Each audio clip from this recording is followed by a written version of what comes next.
2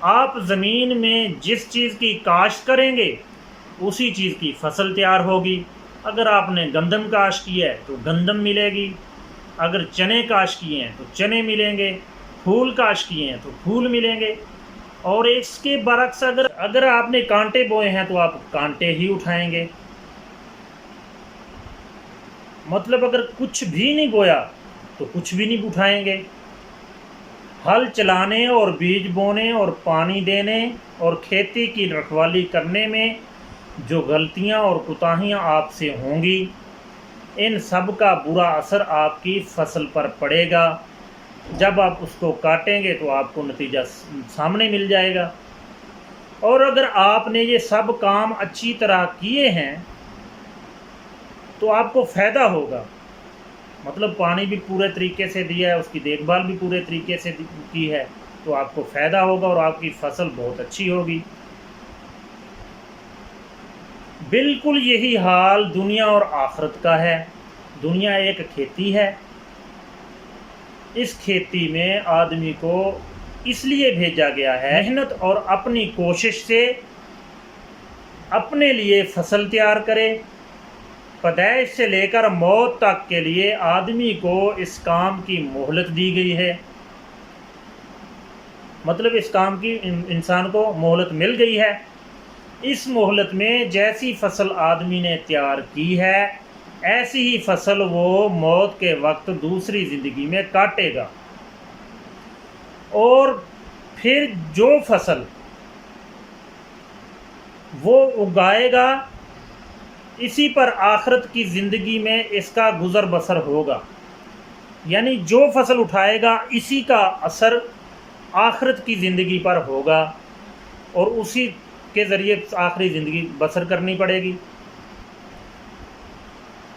اگر کسی نے پھر بھی دنیا کی کھیتی میں اچھے پھل بوئے تو ناظرین، اگر کسی نے عمر بھر دنیا کی کھیتی میں اچھے پھل کاشت کیے ہیں، ان کو خوب پانی دیا ہے، ان کی خوب رکھوالی کی ہے، تو آخرت کی کھیتی میں جب وہ قدم رکھے گا، آخرت کی زندگی میں جب وہ قدم رکھے گا تو اپنی محنت کی کمائی ایک سرسبز شاداب اور حسین باغ کی صورت میں تیار پائے گا، اور اسے وہ باغ ملے گا، اور اسے اپنی اس ساری زندگی میں کوئی بھی محنت نہیں کرنی پڑے گی۔ آنے والی زندگی آسانی سے گزرے گی، بلکہ دنیا میں عمر بھر محنت کر کے جو باغ اس نے لگایا تھا، اس باغ کے پھلوں پر آرام سے زندگی بسر کرے گا۔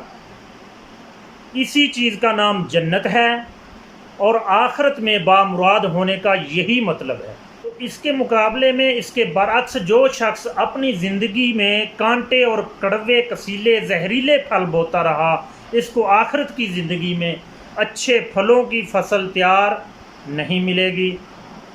اس کو اسی طرح کے ہی پھل ملیں گے جس طرح کے اس نے کاشت کیے ہیں۔ وہاں پھر اس کو دوبارہ اتنا موقع نہیں ملے گا کہ اپنی اس حماقت کی تلافی کر سکے اور اس خراب فصل کو جلا کر دوبارہ دوسری فصل تیار کر سکے۔ پھر تو اس کی آخرت کی ساری زندگی اسی فصل پر بسر کرنا ہوگی جسے وہ دنیا میں تیار کر چکا ہے۔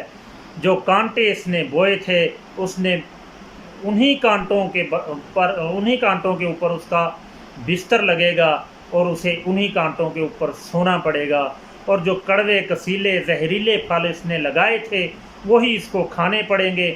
یہی مطلب ہے آخرت میں ناکام اور نامراد رہنے کا۔ تو آخرت کی یہ جو شرح میں نے بیان کی ہے، حدیث اور قرآن سے بھی یہی شرح ثابت ہے۔